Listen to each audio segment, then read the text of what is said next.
ਵਾਹਿਗੁਰੂ ਜੀ ਕਾ ਖਾਲਸਾ ਵਾਹਿਗੁਰੂ ਜੀ ਕੀ ਫਤਿਹ। ਮੈਂ ਤੁਹਾਡੀ ਹੋਸਟ ਪ੍ਰੀਤ ਕੌਰ, ਨਿਊਜ਼ ਟੀਵੀ 84 ਦੇ ਨਾਲ ਵਿਊਅਰਸ।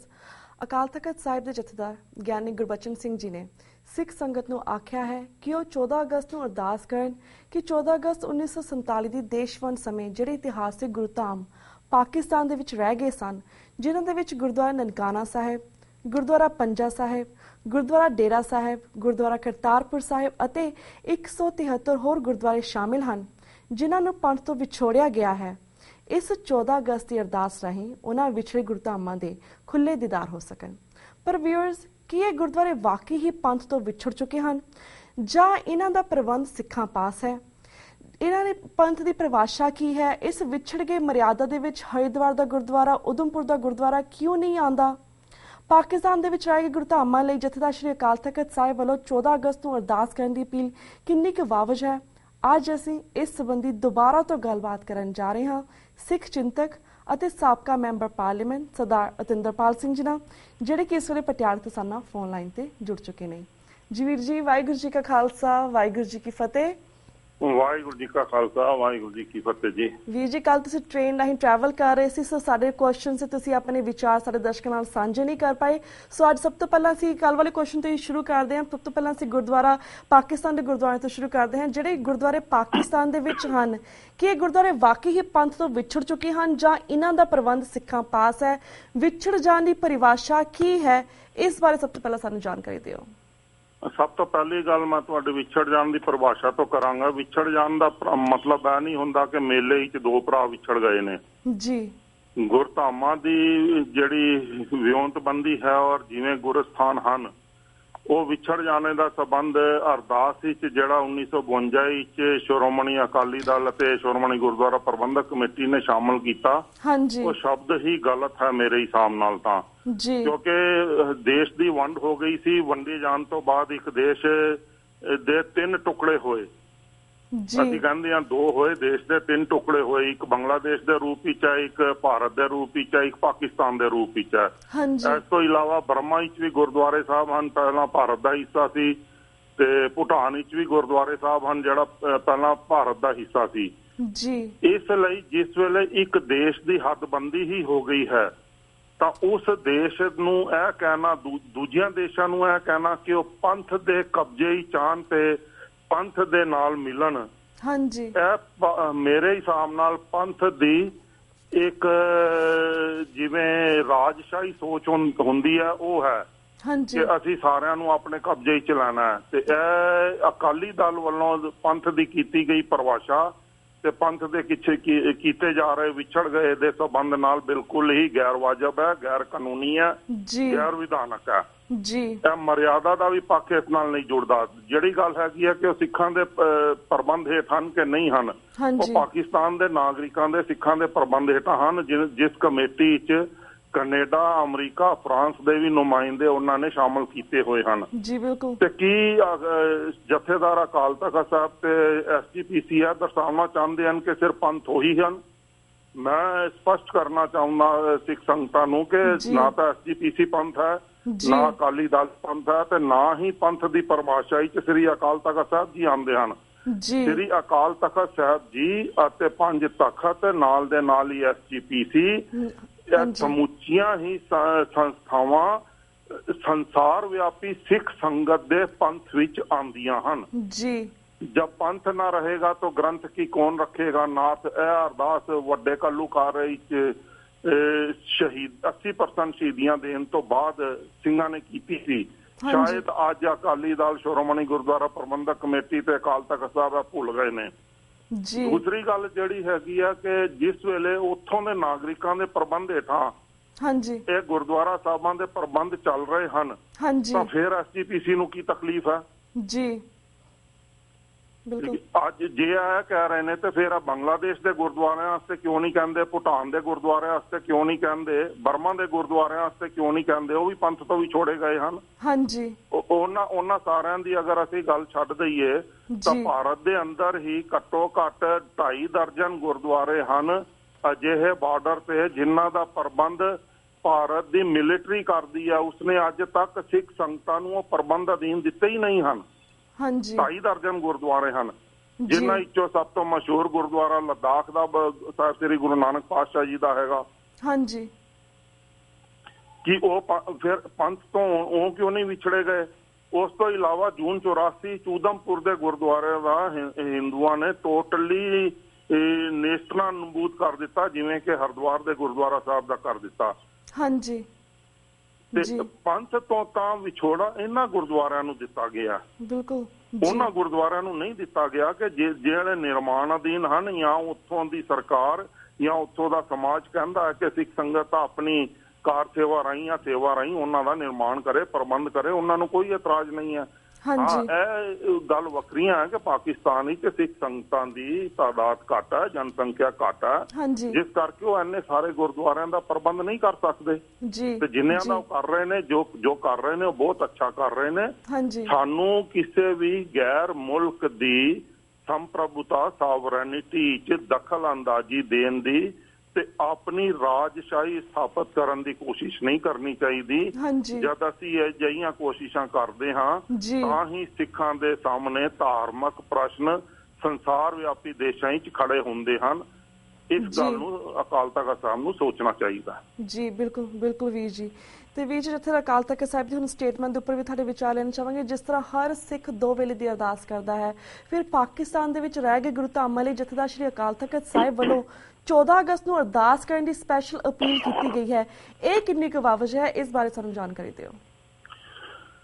ਦੇਖੋ ਜੀ, ਵੈਸੇ ਤਾਂ ਜੇ ਬਿਲਕੁਲ ਨਿਰਪੱਖ ਅਤੇ ਨਿਰਲੇਪ ਗੱਲ ਕੀਤੀ ਜਾਏ ਤੇ ਸਿੱਖ ਰਹਿਤ ਮਰਿਆਦਾ ਜਿਹੜੀ ਨਿਰਧਾਰਿਤ ਕੀਤੀ ਗਈ ਸੀ, ਉਸ ਵਿੱਚ ਅਰਦਾਸ ਦੀ ਸ਼ਬਦਾਵਲੀ ਵੀ ਨਿਰਧਾਰਿਤ ਕੀਤੀ ਗਈ ਸੀ। ਉਹ ਸ਼ਬਦਾਵਲੀ ਚ ਜਿਹੜੇ 1952 ਵਿੱਚ ਇਹ ਸ਼ਬਦ ਧੱਕੇਸ਼ਾਹੀ ਨਾਲ ਜਾਂ ਸਿੱਖਾਂ ਦੀ ਸੰਕੁਚਿਤ ਸੋਚ ਦਾ ਪ੍ਰਗਟਾਵਾ ਕਰਦੇ ਹਨ ਕਿ ਪਾਕਿਸਤਾਨ ਵਿੱਚ ਰਹਿ ਗਏ ਸ੍ਰੀ ਨਨਕਾਣਾ ਸਾਹਿਬ ਤੇ ਹੋਰ ਗੁਰਦੁਆਰਿਆਂ ਦੇ ਖੁੱਲੇ ਦਰਸ਼ਨ ਦੀਦਾਰ ਤੇ ਸੇਵਾ ਸੰਭਾਲ ਦਾ ਦਾਨ ਖਾਲਸਾ ਜੀ ਨੂੰ ਬਖਸ਼ੋ। ਇਹ ਸ਼ਬਦ ਕੱਢ ਦੇਣੇ ਚਾਹੀਦੇ ਹਨ। ਸਗੋਂ ਹੁਣ ਇਹ ਸ਼ਬਦ, ਕਿਉਂਕਿ ਇਹਨਾਂ ਸ਼ਬਦਾਂ ਦੀ ਹੁਣ ਉਚਿਤਤਾ ਨਹੀਂ ਰਹੀ। ਦੂਸਰੀ ਗੱਲ ਹੈ ਕਿ 14 ਅਗਸਤ ਨੂੰ ਅਸੀਂ ਅਰਦਾਸ ਕਿਉਂ ਕਰੀਏ? 14 ਅਗਸਤ ਨੂੰ ਇੱਕ ਦੇਸ਼ ਦਾ, ਪਾਕਿਸਤਾਨ ਦਾ, ਜਿੱਥੋਂ ਦੇ ਉਹ ਗੁਰਦੁਆਰੇ ਹਨ, ਉਹਨਾਂ ਦਾ ਸੁਤੰਤਰਤਾ ਦਿਵਸ ਹੈ। ਅਸੀਂ 15 ਨੂੰ ਕਿਉਂ ਨਾ ਕਰੀਏ? ਕਿਉਂਕਿ ਉਹ ਗੁਰਦੁਆਰੇ ਸਾਹਿਬ ਤਾਂ ਭਾਰਤ ਸਰਕਾਰ ਨੇ ਸਾਡੇ ਤੋਂ ਖੋਏ ਹਨ, ਪਾਕਿਸਤਾਨ ਨੇ ਨਹੀਂ ਖੋਏ। ਪਾਕਿਸਤਾਨ ਦੇ ਤੇ ਪ੍ਰਬੰਧ ਅਧੀਨ ਹਨ ਤੇ ਅਸੀਂ 15 ਅਗਸਤ ਨੂੰ ਹੀ ਅਜਿਹੀਆਂ ਅਰਦਾਸਾਂ ਕਿਉਂ ਨਾ ਕਰੀਏ? ਪਰ ਮੇਰੀ ਅਰਦਾਸ ਤੇ ਵੀ ਦੀ ਉਚਿਤਤਾ ਤੇ ਹੀ ਪ੍ਰਸ਼ਨ ਚਿੰਨ੍ਹ ਹੈ ਜੀ, ਕਿਉਂਕਿ ਇਹ ਅਰਦਾਸ ਸਿੱਖ ਕੌਮ ਨੂੰ ਝੂਠ ਦੇ ਲੜ ਲਾਉਣ ਲਈ ਔਰ ਵਰਗਲਾਉਣ ਲਈ ਹੈ। ਤੇ ਜਿਸ ਉਸ ਅਕਾਲ ਪੁਰਖ ਨਮਿਤ ਖਾਲਸਾ ਪੰਥ ਤੋਂ ਅਰਦਾਸ ਕਰਵਾਈ ਜਾ ਰਹੀ ਹੈ, ਜਿਸ ਵਾਸਤੇ ਗੁਰੂ ਗੋਬਿੰਦ ਸਿੰਘ ਸਾਹਿਬ ਜੀ ਕਹਿ ਗਏ ਹਨ, ਹੁਕਮ ਕਰ ਗਏ ਹਨ, ਜਬ ਲਕ ਖਾਲਸਾ ਰਹੇ ਨਿਆਰਾ ਤਬ ਲਕ ਤੇਜ ਦਿਓ ਮੈਂ ਸਾਰਾ, ਜਬ ਵੀ ਗਹਿ ਵਿਪਰਨ ਕੀ ਰੀਤ ਮੈਂ ਨਾ ਕਰੂੰ ਇਨਕੀ ਪ੍ਰਤੀਤ। ਤੇ ਤੁਸੀਂ ਦੇਖ ਲਓ 1952 ਤੋਂ ਅਕਾਲੀ ਦਲ ਅਜਿਹੇ ਕੰਮ ਕਰ ਰਿਹਾ, ਵਿਪਰਨ ਦੀ ਰੀਤ ਵਾਲੇ, ਝੂਠ ਬੋਲਣ ਵਾਲੇ। ਤਾਂ ਹੀ ਸਾਡਾ ਕੋਈ ਵੀ ਸੰਘਰਸ਼ 1947 ਤੋਂ ਬਾਅਦ ਅੱਜ ਤੱਕ ਸਫਲ ਨਹੀਂ ਹੋਇਆ। ਲੱਖਾਂ ਕੁਰਬਾਨੀਆਂ, ਸ਼ਹੀਦੀਆਂ ਦੇਣ ਦੇ ਬਾਵਜੂਦ ਵੀ ਸਫਲ ਨਹੀਂ ਹੋਇਆ। ਸਿੱਖ ਚਿੰਤਕਾਂ ਨੂੰ, ਸਿੱਖ ਫਿਲਾਸਫਰਾਂ ਨੂੰ, ਸਿੱਖ ਧਾਰਮਿਕ ਵਿਅਕਤੀਆਂ ਨੂੰ ਬੜੀ ਡੂੰਘਾਈ 'ਚ ਜਾ ਕੇ ਇਸ ਪਰਪਾਟੀ ਨੂੰ ਬੰਦ ਕਰਨ ਵਾਲੇ ਪਾਸੇ ਤੁਰਨਾ ਚਾਹੀਦਾ। ਅਰਦਾਸ ਕਰਨ ਦੀ ਇਸ ਚੀਜ਼ ਦੀ ਲੋੜ ਹੈ ਅੱਜ, ਕਿਉਂਕਿ ਭਾਰਤ ਵਿੱਚ, ਸੰਸਾਰ ਭਰ ਵਿੱਚ ਰਹਿ ਰਹੇ ਯੂਐਨਓ ਦੇ ਸਿਗਨੇਟਰੀ ਮੁਲਕਾਂ ਵਿੱਚ ਜਿਹੜੇ ਸਿੱਖਾਂ ਨੂੰ ਬਲੈਕ ਲਿਸਟਡ ਘੋਸ਼ਿਤ ਕੀਤਾ ਗਿਆ, ਔਰ ਉਹ ਭਾਰਤ ਦੇ ਜੰਮਪਲ ਨੇ, ਉਹਨਾਂ ਨੂੰ ਭਾਰਤ ਦੇ 5 ਤਖਤਾਂ, ਸ੍ਰੀ ਦਰਬਾਰ ਸਾਹਿਬ, 9 ਗੁਰੂ ਪਾਤਸ਼ਾਹੀਆਂ ਦੇ ਜਨਮ ਸਥਾਨਾਂ ਦੇ ਨਾਲੋਂ ਨਾਲ ਹਜ਼ਾਰਾਂ ਹੀ ਗੁਰਦੁਆਰਿਆਂ ਦੇ ਦਰਸ਼ਨ ਦੀਦਾਰਿਆਂ ਤੋਂ ਵੰਚਿਤ ਕੀਤਾ ਗਿਆ। ਉਹ ਤਾਂ ਜੂਨ 84 ਤੋਂ ਬਾਅਦ ਭਾਰਤ ਹੀ ਨਹੀਂ ਆ ਪਾ ਰਹੇ। ਉਹਨਾਂ ਨੂੰ ਸਗੋਂ ਵਿਛੋੜਿਆ ਗਿਆ ਹੈ। ਵਿਛੋੜੇ ਦੀ ਪਰਿਭਾਸ਼ਾ ਵਿੱਚ ਉਹ ਲੋਕ ਆਉਂਦੇ ਹਨ, ਆਪਣਾ ਅਮਰੀਕਾ, ਕੈਨੇਡਾ ਤੇ ਹੋਰ ਕਈ ਯੂਰੋਪੀਅਨ ਦੇਸ਼ ਹਨ, ਜਿਨ੍ਹਾਂ ਦੇ ਨਾਗਰਿਕਾਂ ਨੂੰ ਤਾਂ ਪਾਕਿਸਤਾਨ ਜਾਣ ਲਈ ਵੀਜ਼ੇ ਦੀ ਵੀ ਲੋੜ ਨਹੀਂ ਹੈ। ਖਾਲਸਾ ਉੱਥੋਂ ਚਾਰਟਰਡ ਜਹਾਜ਼ ਕਰਕੇ ਦਰਸ਼ਨ ਦੀਦਾਰੇ ਕਰਨ ਜਾਂਦਾ। ਜਿਹੜੀ ਪ੍ਰੋਬਲਮ ਹੈ ਪਾਕਿਸਤਾਨ ਦੇ ਖੁੱਲੇ ਦਰਸ਼ਨ ਦੀਦਾਰਾਂ ਦੇ ਗੁਰਦੁਆਰਾਂ ਦੀ, ਜਿਹੜੀ ਗੱਲ ਆਪ ਜੀ ਨੇ ਕੀਤੀ, ਉਹ ਵੀ ਖਾਲਸਾ ਪੰਥ ਨੂੰ ਸਮਝਣੀ ਪੈਣੀ ਹੈ, ਕਿਉਂਕਿ ਉਹ ਸਿਰਫ ਭਾਰਤ ਦੇ ਸਿੱਖਾਂ ਦੀ ਹੈ। ਔਰ ਭਾਰਤ ਦੇ ਸਿੱਖਾਂ ਦੀ ਵੀ ਇਸ ਲਈ ਹੈਗੀ ਹੈ ਕਿਉਂਕਿ ਇਸ ਨਾਲ ਭਾਰਤ ਸਰਕਾਰ ਜੁੜੀ ਹੋਈ ਹੈ। ਪਾਕਿਸਤਾਨ ਸਰਕਾਰ ਬਿਲਕੁਲ ਜੱਥਿਆਂ ਨੂੰ ਮਨਾ ਨਹੀਂ ਕਰਦੀ। ਮੈਂ ਕਈ ਵਾਰੀ ਇਸ ਮੁਤਲਕ ਦੇਖਿਆ, ਖਬਰਾਂ ਪੜ੍ਹੀਆਂ ਹਨ। ਉਹ ਕਹਿੰਦੇ ਨੇ ਜਿੰਨੇ ਮਰਜ਼ੀ ਸਿੱਖ ਹਨ, ਭਾਰਤ ਸਰਕਾਰ ਨੇ ਇਸ ਚੀਜ਼ ਨਾਲ ਜੋੜ ਦਿੱਤਾ ਗਿਆ ਕਿ ਜਿਤਨੇ ਹਿੰਦੂਆਂ ਨੂੰ ਹਾਂਜੀ ਪਾਕਿਸਤਾਨ ਭਾਰਤ ਦੇ ਤੀਰਥ ਸਥਾਨਾਂ ਤੇ ਆਉਣ ਦੀ ਇਜਾਜ਼ਤ ਦੇਗਾ, ਅਸੀਂ ਵੀ ਉਤਨੇ ਹੀ ਸਿੱਖਾਂ ਨੂੰ, ਕਿਉਂਕਿ ਇਹ ਹਿੰਦੂਆਂ ਵਿੱਚ ਡਿਫਾਈਨ ਕਰਦੇ ਨੇ ਸਿੱਖਾਂ ਨੂੰ, ਅਸੀਂ ਵੀ ਇੱਥੋਂ ਉਨੇ ਹੀ ਹਿੰਦੂ ਸਿੱਖਾਂ ਨੂੰ ਪਾਕਿਸਤਾਨ ਜਾਣ ਦੀ ਪਰਮਿਸ਼ਨ ਦਾਂਗੇ। ਤੇ ਅਸਲ ਮੁੱਦਾ ਤੇ ਇਹ ਹੈ, ਸ੍ਰੀ ਅਕਾਲ ਤਖਤ ਸਾਹਿਬ ਦੇ ਜਥੇਦਾਰ ਅਸਲ ਮੁੱਦੇ ਨੂੰ ਕਿਉਂ ਨਹੀਂ ਛੋਂਦੇ? ਉਹਨਾਂ ਨੇ ਇਸ ਮੁੱਦੇ ਤੇ ਵੀ ਹਿੰਦੂਆਂ ਨੂੰ ਸਿੱਖ ਡੈਫੀਨੇਸ਼ਨ ਦੇ ਅਧੀਨ ਲੈ ਕੇ ਵੰਚਿਤ ਕੀਤਾ ਹੋਇਆ ਭਾਰਤ ਸਰਕਾਰ ਨੇ ਕੀਤਾ। ਅੱਜ ਭਾਰਤ ਸਰਕਾਰ ਵਿੱਚ ਅਕਾਲੀ ਦਲ ਦੀ ਨੂੰ ਕੈਬਨਿਟ ਮੰਤਰੀ ਹੈ ਔਰ ਭਾਜਪਾ ਔਰ ਕੇਂਦਰ ਵਿੱਚ ਦੋਨੋਂ ਭਾਈਵਾਲ ਸਰਕਾਰਾਂ ਹਨ। ਸ੍ਰੀ ਅਕਾਲ ਤਖਤ ਦੇ ਜਥੇਦਾਰ ਸਾਹਿਬ ਨੂੰ ਤਾਂ ਚਾਹੀਦਾ ਹੈ ਕਿ SGPC ਨੂੰ ਆਦੇਸ਼ ਦੇਣ ਕਿ ਉਹ ਸਿੱਖਾਂ ਨੂੰ ਇਸ ਹਿੰਦੂ ਕੋਡ ਵਿੱਚੋਂ ਤੇ ਪਾਕਿਸਤਾਨ ਦੇ ਜੱਥੇ ਜਾਣ ਵਾਸਤੇ ਵੀ ਜਿਹੜੀ ਹੈ ਹਿੰਦੂ ਡੈਫੀਨੇਸ਼ਨ ਆ, ਫੋਰਨ ਮਿਨਿਸਟਰੀ ਨੇ ਪਰਿਭਾਸ਼ਾ ਜੋੜੀ ਹੋਈ ਹੈ, ਇਸ ਵਿੱਚੋਂ ਕਢਾਣ ਤੇ ਸਿੱਖਾਂ ਨੂੰ ਖੁੱਲੇ ਦਰਸ਼ਨ ਦੀਦਾਰਾਂ ਦੇ ਮੌਕੇ ਦੇਣ। ਉਹ ਤਾਂ ਦੇਣ ਨੂੰ ਤਿਆਰ ਨੇ। ਪਿੱਛੇ ਪਹਿਲਾਂ ਗੱਲ ਹੋਈ ਸੀ, ਉਹ ਤਾਂ ਕਰਤਾਰਪੁਰ ਦਾ ਲਾਂਘਾ ਦੇਣ ਨੂੰ ਵੀ ਤਿਆਰ ਸੀ। ਇਹ ਸਰਦਾਰ ਗੰਗਾ ਸਿੰਘ ਢਿੱਲੋਂ ਅਮਰੀਕਾ ਵਾਲਿਆਂ ਨੇ ਇੱਕ ਸੰਸਥਾ ਬਣਾਈ ਸੀ, ਜਿਹੜੇ ਚਾਹੁੰਦੇ ਸੀ ਕਿ ਸ੍ਰੀ ਨਨਕਾਣਾ ਸਾਹਿਬ ਨੂੰ ਤੇ ਸ੍ਰੀ ਅੰਮ੍ਰਿਤਸਰ ਸਾਹਿਬ ਨੂੰ, ਵੈਟੀਕਨ ਸਿਟੀ ਦੋਨਾਂ ਨੂੰ ਹੀ ਐਲਾਨ ਦਿੱਤਾ ਜਾਏ, ਤਾਂ ਜੋ ਦੋਨਾਂ ਵਿੱਚ ਹੀ ਜਾਣ ਆਉਣ ਦੀ ਪ੍ਰੋਬਲਮ ਸਮੁੱਚੇ ਸੰਸਾਰ ਵਿਆਪੀ ਸਿੱਖਾਂ ਦੀ ਹੱਲ ਹੋ ਜਾਏ। ਕਿਉਂਕਿ ਜਿਸ ਵੇਲੇ ਦੋਵੇਂ ਹੀ ਵੈਟੀਕਨ ਸਟੇਟਸ ਤੇ ਆ ਜਾਣਗੇ ਤੇ ਉਹ ਵੀਜ਼ੇ ਤੋਂ ਖੁੱਲ ਹੋ ਜਾਏਗੀ, ਉਹਨਾਂ ਨੂੰ ਕੋਈ ਵੀਜ਼ਾ ਲੈਣ ਦੀ ਪ੍ਰੋਬਲਮ ਹੈ ਹੀ ਨਹੀਂ ਉਹਨਾਂ ਦੇ ਸਾਹਮਣੇ ਤੇ। ਜੀ ਬਿਲਕੁਲ। ਤੇ ਇਹ ਅਸਲ ਮੁੱਦੇ ਹਨ। ਹਾਂ, ਜੇ ਤੁਸੀਂ ਖੁੱਲੇ ਦਰਸ਼ਨ ਦੀਦਾਰਾਂ ਦੀ ਗੱਲ ਕਰਦੇ ਹੋ ਤੇ ਉਸ ਵਾਸਤੇ ਅਸਲ ਮੁੱਦਾ ਇਹ ਹੈਗਾ ਕਿ ਸ੍ਰੀ ਅੰਮ੍ਰਿਤਸਰ ਤੋਂ ਸ੍ਰੀ ਨਨਕਾਣਾ ਸਾਹਿਬ ਤੱਕ ਮੈਟਰੋ ਰੇਲ ਲਾਈਨ ਵਿਛਾ ਦੇਣ। ਖਾਲਸਾ ਪੰਥ ਆਪਣੇ ਖਰਚੇ ਤੇ ਵਿਛਾ ਸਕਦਾ, ਮੈਂ ਤਾਂ ਆਰਟੀਕਲ ਵਿੱਚ ਲਿਖਿਆ।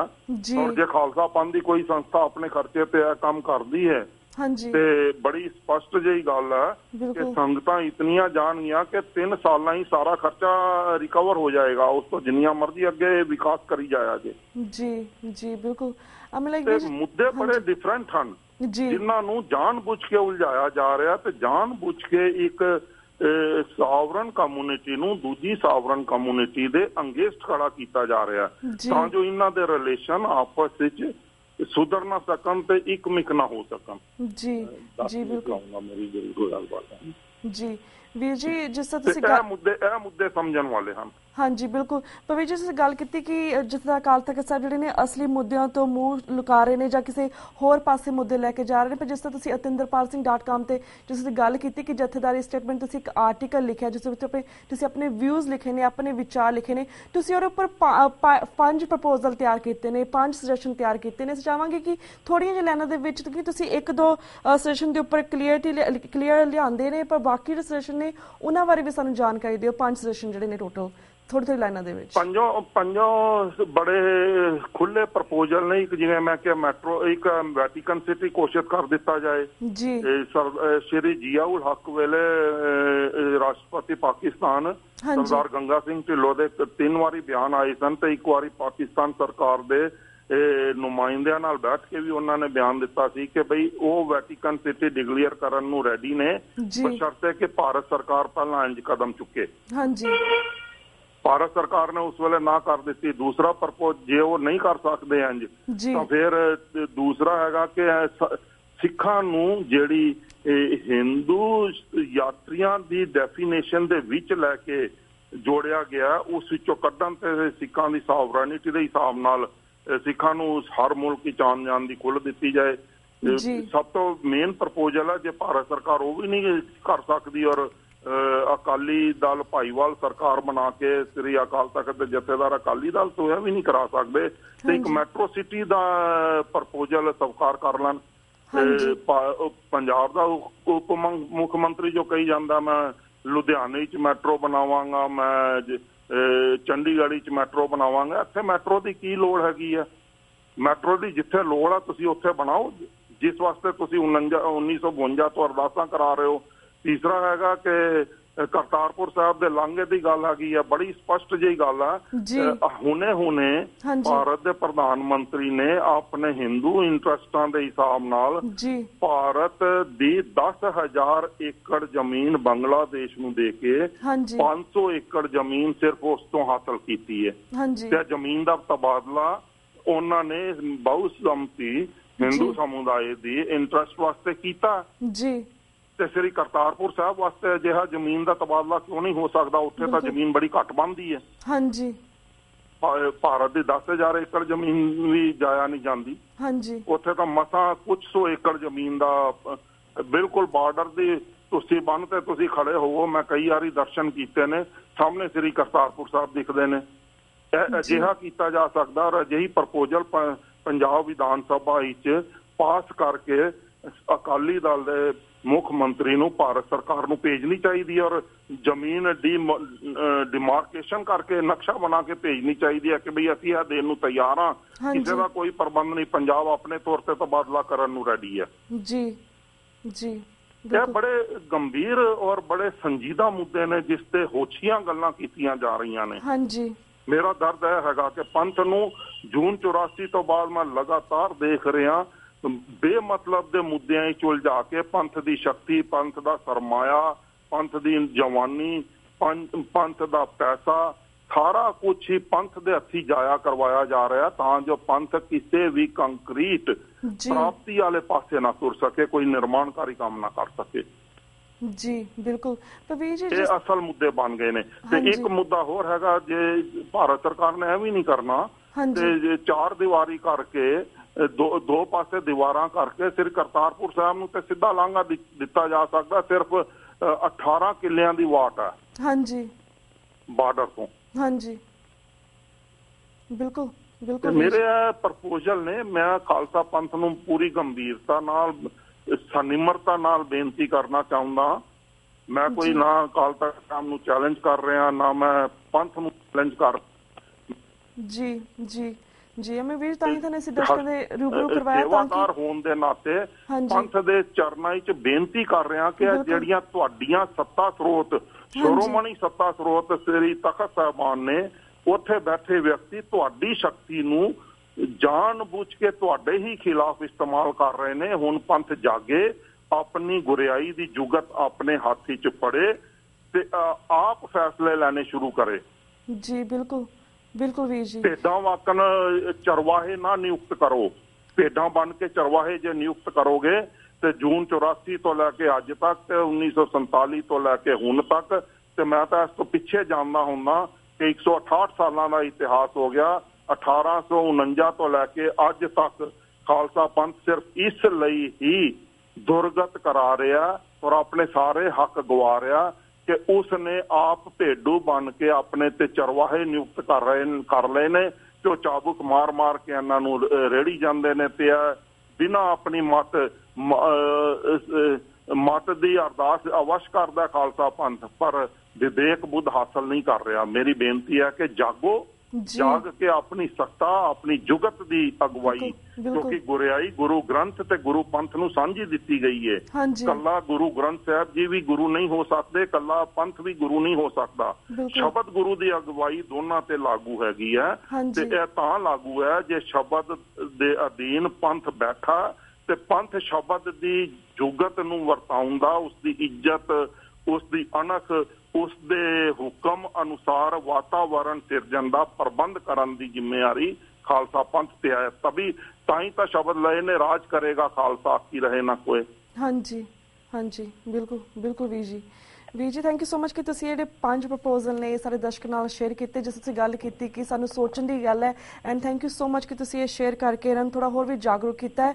ਪਰ ਵੀਰ ਜੀ ਜਿਸ ਤਰ੍ਹਾਂ ਮੈਂ ਤੁਹਾਨੂੰ ਜਾਣਨਾ ਚਾਹੁੰਦੀ ਹਾਂ, ਜਿਸ ਤਰ੍ਹਾਂ ਜਥੇਦਾਰ ਤੁਸੀਂ ਗੱਲ ਕੀਤੀ ਕਿਸ ਤਰ੍ਹਾਂ ਹੋਸ਼ੀਆਂ ਗੱਲਾਂ ਕਰਦੇ ਨੇ, ਕਿੱਦਾਂ ਬਿਆਨਬਾਜ਼ੀਆਂ ਕਰਦੇ ਨੇ, ਸੋਚੇ ਸਮਝੇ ਬਿਨਾਂ ਹੀ ਸਟੇਟਮੈਂਟ ਜਾਰੀ ਕਰ ਦਿੰਦੇ ਨੇ, ਮਸਲੇ ਪੈਦਾ ਕਰ ਰਹੇ ਨੇ, ਕੌਮ ਨੂੰ ਉਲਝਾ ਰਹੇ ਨੇ, ਭੰਬਲ-ਭੁੱਸੇ ਦੇ ਵਿੱਚ ਪਾ ਰਹੇ ਨੇ। ਪਰ ਜਿਸ ਤਰ੍ਹਾਂ ਇਲੈਕਸ਼ਨਸ ਆਉਣ ਲੱਗੀਆਂ ਨੇ, ਕਿ ਇਹ ਜਿਹੜੇ ਕਹਿੰਦੇ ਨੇ ਕਿ 14 ਅਗਸਤ ਨੂੰ ਕਰਨਾ ਹੈਗਾ, ਇਹ ਅਰਦਾਸ ਕਰਨੀ ਹੈ, ਪਰ ਅਸੀਂ 2 ਵੇਲੇ ਦੀ ਅਰਦਾਸ ਰੋਜ਼ ਕਰਦੇ। ਇਹ ਸਪੈਸ਼ਲ ਅਰਦਾਸ ਪਤਾ ਨਹੀਂ ਕੀ ਹੋਏਗੀ 14 ਅਗਸਤ ਨੂੰ, ਜਿਹੜੀ ਕਿ 2 ਵੇਲੇ ਦੀ ਅਰਦਾਸ ਦੇ ਵਿੱਚ ਉਨੀ ਪਾਵਰ ਨਹੀਂ ਹੋਏਗੀ। ਪਰ ਜਿਸ ਤਰ੍ਹਾਂ ਇਹ ਮੈਂ ਖਾਲਸਾ ਪੰਥ ਨੂੰ ਬੜਾ ਸਪਸ਼ਟ ਕਰਨਾ ਚਾਹੁੰਦਾ ਕਿ ਹੁਣ ਸ੍ਰੀ ਅਕਾਲ ਤਖਤ ਸਾਹਿਬ ਅਤੇ ਸ਼੍ਰੋਮਣੀ ਗੁਰਦੁਆਰਾ ਪ੍ਰਬੰਧਕ ਕਮੇਟੀ ਰਾਹੀਂ ਤੇ ਸੋ ਕਾਲਡ ਜਿਹੜਾ ਸੰਤ ਸਮਾਜ ਆ, ਸੰਤ ਨੂੰ ਗੁਰੂ ਗ੍ਰੰਥ ਸਾਹਿਬ ਜੀ ਚ ਵਿਅਕਤੀ ਸੰਤ ਨੂੰ ਕੋਈ ਮਾਨਤਾ ਨਹੀਂ ਦਿੱਤੀ ਗਈ। ਜਿੰਨੇ ਡੇਰਾਵਾਦੀ ਬਣ ਗਏ ਨੇ ਇਹਨਾਂ ਰਾਹੀਂ ਸ਼੍ਰੋਮਣੀ ਅਕਾਲੀ ਦਲ ਦਾ ਧਾਗ ਸਰਦਾਰ ਪ੍ਰਕਾਸ਼ ਸਿੰਘ ਬਾਦਲ ਹੁਣ ਦੁਬਾਰਾ ਤੋਂ ਸਿੱਖ ਮੁੱਦਿਆਂ ਨੂੰ ਤੇ ਪੰਥਕ ਏਜੰਡੇ ਨੂੰ ਸਾਹਮਣੇ ਰੱਖ ਕੇ ਫਿਰ ਵੋਟਾਂ ਮੰਗਣ ਦੀ ਤਿਆਰੀ ਕਰ ਰਿਹਾ। ਉਹ ਇਸ ਲਈ ਕਿਉਂਕਿ ਇਤਨੇ ਸਾਲ ਹੋ ਗਏ ਔਰ ਇਤਨੇ ਮਹੀਨੇ ਹੋ ਗਏ ਸ੍ਰੀ ਮੋਦੀ ਨੇ ਅਕਾਲੀ ਦਲ ਦੀ ਤੇ ਪ੍ਰਕਾਸ਼ ਸਿੰਘ ਬਾਦਲ ਦੇ ਠੂਠੇ ਵਿੱਚ ਕੋਈ ਵੀ ਖੈਰਾਤ ਨਹੀਂ ਪਾਈ ਹੈ। ਇਹ ਵਿਚਾਰੇ ਗਿੜਗਿੜਾ ਕੇ ਪਰੇਸ਼ਾਨ ਹੋ ਕੇ ਥੱਕ ਕੇ ਬਹਿ ਗਏ ਨੇ ਔਰ ਉਹਨਾਂ ਨੇ ਇਹਨਾਂ ਨੂੰ ਬਿਲਕੁਲ ਸਿੱਧਾ ਦੁਰਕਾਰ ਦਿੱਤਾ। ਇਹਨਾਂ ਕੋਲ ਹੁਣ ਕੋਈ ਮੁੱਦਾ ਨਹੀਂ ਹੈ। ਤੁਸੀਂ ਹੁਣ ਦੇਖੋ, ਹੁਣੇ ਸਰਵੇ ਹੋਇਆ ਤੇ ਆਪਣਾ ਭਾਰਤ ਦੇ ਸਭ ਤੋਂ ਗੰਦੇ ਸ਼ਹਿਰਾਂ ਵਿੱਚ ਸ੍ਰੀ ਅੰਮ੍ਰਿਤਸਰ ਸਾਹਿਬ ਜੀ ਨੂੰ ਘੋਸ਼ਿਤ ਕੀਤਾ ਗਿਆ। ਕਿੰਨੀ ਵੱਡੀ ਸਿੱਖ ਕੌਮ ਲਈ ਸ਼ਰਮਨਾਕ ਗੱਲ ਹੈ।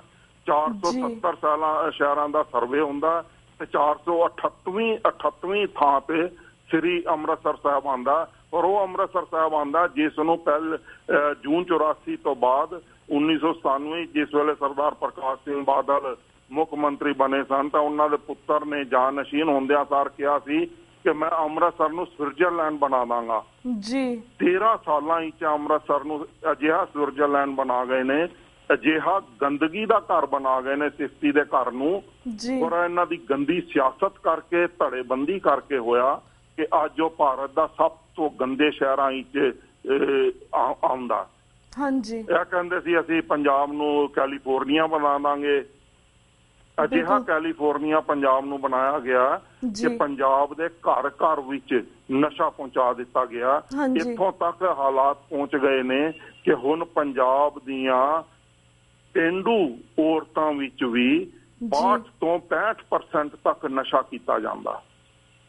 ਹਲੇ ਤੱਕ ਤਾਂ ਅਸੀਂ ਮਰਦਾਂ ਦੇ ਦੁਆਲੇ ਹੀ ਹੋਏ ਸੀ। ਹੁਣ 62%। ਮੈਂ ਪਿੱਛੇ ਡੇਟਾ ਜੀ ਇਕੱਠੇ ਕੀਤੇ ਨੇ, ਮੈਂ ਉਸ ਤੇ ਬਹੁਤ ਵੱਡਾ ਵਰਕ ਕਰ ਰਿਹਾ ਕਿਉਂਕਿ ਕੰਮ ਬੜੇ ਨੇ ਕਰਨ ਵਾਲੇ, ਅਸਲ ਕੰਮ ਬਹੁਤ ਨੇ ਜਿਸ ਵਾਸਤੇ ਪੰਥ ਪਤਾ ਨਹੀਂ ਨਿਸਵਾਰਥ ਸੇਵਾ ਕਰਨ ਵਾਲਿਆਂ ਨੂੰ ਕਿਉਂ ਨਹੀਂ ਸਹਾਇਤਾ ਕਰਦਾ। ਮੇਰਾ ਵੀ ਇੱਕ ਦੁੱਖ ਹੈ। ਮੈਂ ਸਾਰੇ ਪੰਜਾਬ ਦੇ ਜ਼ਿਲ੍ਹਿਆਂ ਦੇ ਕੋਰਟ ਦੇ ਡੇਟਾ ਜੀ ਇਕੱਠੇ ਕਰ ਰਿਹਾ। ਮੈਂ ਪਟਿਆਲੇ ਦੇ ਹਲੇ ਤੱਕ ਕੀਤੇ ਨੇ ਔਰ ਮੈਂ ਹੈਰਾਨ ਹੋ ਗਿਆ।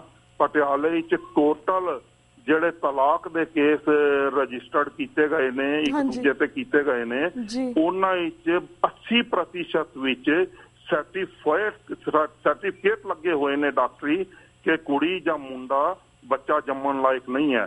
ਇਹ ਇਨਫਰਟੀਨਿਟੀ ਜਿਹੜੀ ਪੰਜਾਬ ਵਿੱਚ ਪੈਦਾ ਕਰ ਦਿੱਤੀ ਗਈ ਹੈ, ਇਹ ਅਸਲ ਸਿੱਖ ਕੌਮ ਦਾ।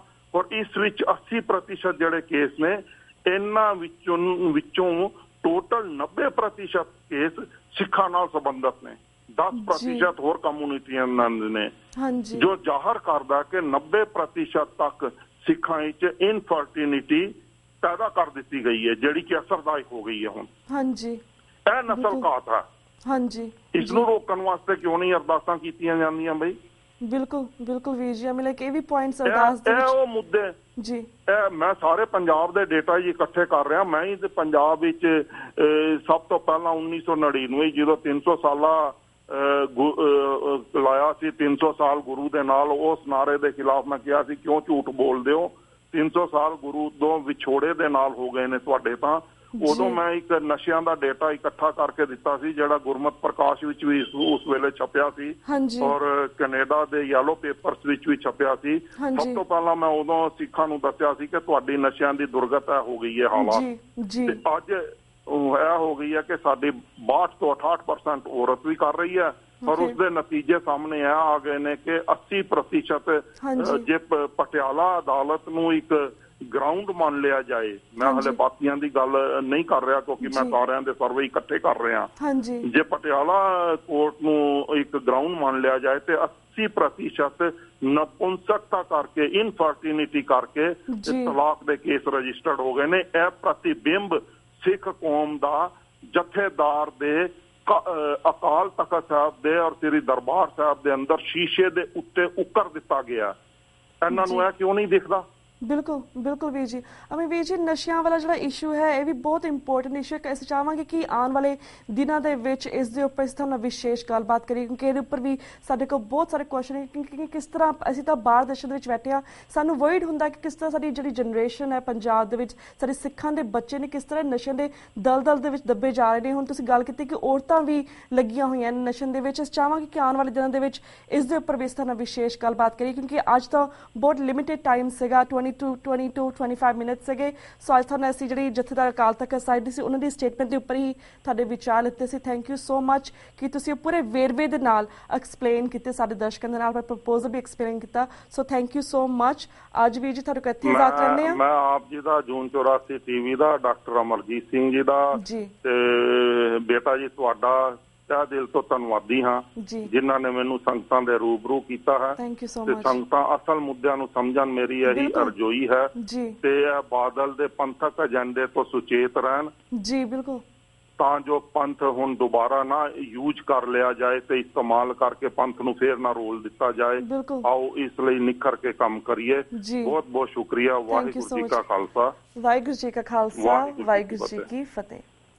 ਵਿਊਅਰਸ, ਇਸ ਦੇ ਨਾਲ ਅਸੀਂ ਤੁਹਾਡੇ ਕੋਲ ਇਜਾਜ਼ਤ ਲੈਂਦੇ ਹਾਂ। ਕੱਲ ਨੂੰ ਮਿਲਾਂਗੇ ਸੇਮ ਟਾਈਮ ਸੇਮ ਸ਼ੋਅ ਤੇ। ਤਦ ਤੱਕ ਲਈ ਵਾਹਿਗੁਰੂ ਜੀ ਕਾ ਖਾਲਸਾ, ਵਾਹਿਗੁਰੂ ਜੀ ਕੀ ਫਤਿਹ।